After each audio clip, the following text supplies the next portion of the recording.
حماتي بقى واخوات جوزي بيتخانقوا عليها، لازم اعملها لهم في رمضان. عايزه اقول لك هتاكلي احلى كنافه بالمانجا بطريقه روعه، احلى من المحلات كمان. نقول اللهم صل وسلم وبارك على سيدنا محمد وعلى اله وصحبه وسلم. هنبدا على طول في المقادير بتاعتنا. هنشتغل بنص كيلو كنافه. يفضل الكنافه تكون في الفريزر عندك كده، تطلعيها على طول تفركيها وهتبقى حلوه جدا. دي الكنافه بصراحه كانت صابحه معايا، فبدات اقطعها كده على طول. ولو عندك كبه تديها ضربتين كده في الكبه على طول بالشكل ده. هبدا بقى اقطع الكنافه كلها على طول كده. وطبعا الفرن سخن درجه حراره 180. مش هستعمل بقى البوتاجاز خالص، هنعملها على طول في الفرن، طريقه سهله قوي قوي قوي. هقطع بقى بالشكل ده اهوت. هحط على طول على نص كيلو كنافه، بصوا بتبقى بالشكل ده. احط لها على طول معلقه كبيره سكر بودر، معلقه كبيره مليانه. وهبدا اقلب السكر كده كويس قوي في قلب الكنافه بتاعتنا. كوبايه سمنه، ممكن سمنه على زيت كمان، يعني نص كوبايه زيت ونص كوبايه سمنه، ممكن كوبايه سمنه حسب الموجود عندك، ده ينفع وده ينفع. هبدا بقى افركها في السمنه كويس قوي كده بالشكل دوت. واجيب بقى صاج كبير او صينيه كبيره، احط فيها الكنافه بتاعتنا بالشكل ده. والفرن سخن، ادخل على طول في الفرن. تبداي كل 5 دقايق تقلبيها على الناحيه التانيه، هتاخد معاكي لون حلو قوي قوي. حابه تشتغلي على النار، هتضيفي السمنه في قلب الحله على النار، تبداي تشوحي في الكنافه بتاعتك لحد ما تاخد لون. هنعمل بقى كريمه سهله قوي قوي. ربع كيلو كريم شانتيه. الاول ادوب 5 معالق كبار من السكر في قلب كوبايه ميه مثلجه، ادوبهم كويس قوي. وهحط ربع كيلو كريم شانتيه. ده كريم شانتيه خام بينفش معانا وبيدي كميه حلوه جدا جدا. وابدا اضرب بالمضرب على طول بالشكل ده كده. ولحد ما كل ما بيبدأ يتقل معايا بزود على طول مية مثلجة. لازم المية تزوديها تدريجيا شوية بشوية، أو لبن مثلج المتواجد عندك طبعا هتحطيه وتشتغلي بيه على طول. وعندي بقى المانجا اهيت متفرزة في الفريزر. هبدأ أحط كده حوالي منجاية كبيرة كده مقطعة مكعبات، وهضربها في قلب الكريمة كده على طول. عايزة أقولك مفيش مانجا طبعا اليومين دول، واللي مش مفرزة عندك يبقى هتشتغلي بجيلي مانجا. جيلي مانجا هتدوبيه في السخن الاول تسيبيه يبرد وتشتغلي بيه على طول. خلاص اهيت الكنافه طلعت معايا، خدت اللون الذهبي حلو قوي دوت. تبداي بايديك كده على طول تفكها كويس قوي عشان ما يبقاش فيها اي تلكيع خالص. وده السيرب بتاع الكنافه، انا قايله لكم على المقادير بتاعته. كوبايتين السكر، كوبايه ميه، نص ليمونه، رشه فانيليا، ترفعهم على النار لحد ما بيبدا يتقل، وبتطفي عليه النار على طول. بدات كده يعني خدت بالظبط كوبايه الا ربع اهوت من الشربات دوت. ولازم يعني ادخله في الكنافه كويس او اخلي الكنافه تشربه كويس جدا. الشربات بارد والكنافه سخنه.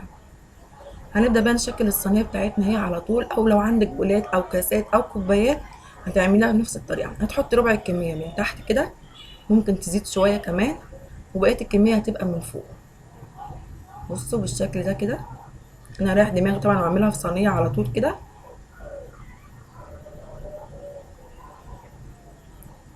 وهي هحط بقى الكريمه بطعم المانجا حلوه جدا جدا، بحط منها شويه كده. عايزين بقى يعني دي بقى كنافة بالمانجا يعني على اصولها، ما اقولكيش يعني. الطريقة حلوة، وبصراحة بقالي سنين معتمداها ما بغيرهاش خالص. وطعمها بيبقى حلو جدا جدا، يعني استحالة نشتريها من بره. ببدأ بقى احط مكعبات من المانجا بالشكل ده كده، تبقى محشية من جوه كمان مانجا، تبقى عاملة زي التورتاية بالظبط، يعني تورتاية مانجا كده بالكنافة بتبقى حلوة قوي قوي.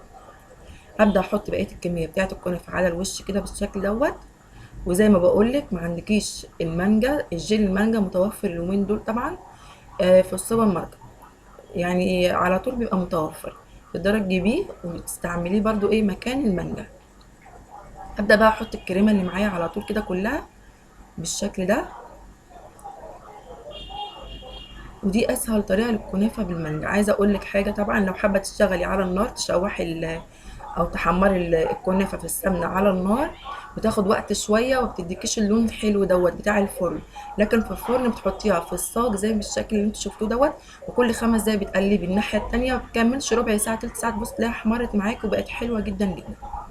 فالطريقه اللي تريحك طبعا اعمليها. هسوي بس الكريمه اهوت بالمانجا بطعمها تحفه مقولكوش يعني. المقادير سهله وبسيطه قوي قوي. الصينيه اللي معايا كبيره بسم الله ما شاء الله، فربع كيلو كريم شانتيه طبعا حلو جدا عليها. ابدا بقى احط من على الوش كله كده يبقى مانجا طبعا. لو في ناس طبعا ما عندهاش المانجا زي ما بقول يا جماعه، البديل جيلي مانجا. هتجيبي باكوين جيلي مانجا، دوبيهم في ميه سخنه مغليه وسيبيهم يبردوا تماما، وابداي حطيها على وش الكريمه كده من فوق. هتبقى عامله زي طبقه جيلي كده من فوق بالمانجا، وبيبقى طعمها حلو قوي على الصينيه بتاعه الكنافه. بس تحطيها في التلاجة طبعا شويه عشان الجيلي يمسك كده في قلب الصينيه. وهبدا بقى اغرقها كده بالمانجا طبعا. وعايزه اقول لكم الصينيه ما خدتش وقت خالص، وطالعه يعني روعه. ويعني الصينيه دي خلصت وكانوا عايزين كمان صينيه كمان، لان هم بصراحه كل رمضان لازم اعملها لهم، وبيبقى طعمها حلو، وبيبقى يعني على طول يقول لي اعملها لنا وهم موجودين عندي يعني، زي ما انتم شايفين. بس انا هاخد حقي كده على الناشف الاول، وبعد كده هنزل لهم بقيه الصينيه. شايفين بقى الجمال؟ ما اقولكوش، احلى كنافه بالمانجا. تيجي بقى في الاخر خالص كده الشربات اللي احنا عاملينه بتاع الكنافه دوت، بنحط منه على وش المانجا بتاعتنا كده، بيخليها كده زي ملمع، او زي طبعا لو ما عندكيش هيبقى الجيلي مانجا برضو تلمعي المانجا كده بالشكل دوت، بيحافظ على المانجا بتاعتك، بيخليها حلوه قوي، وبتطول معاكي اطول مده. يعني لو هتشيليها في التلاجة بتقعد معاكي مده، بتبقى زي ما هي كأنك لسه حطاها طازه بالظبط. شايفين بقى الجمال؟ ولا العبد ولا الابوار بقى، زي ما انتم شايفين الجمال اهوت. السلام عليكم.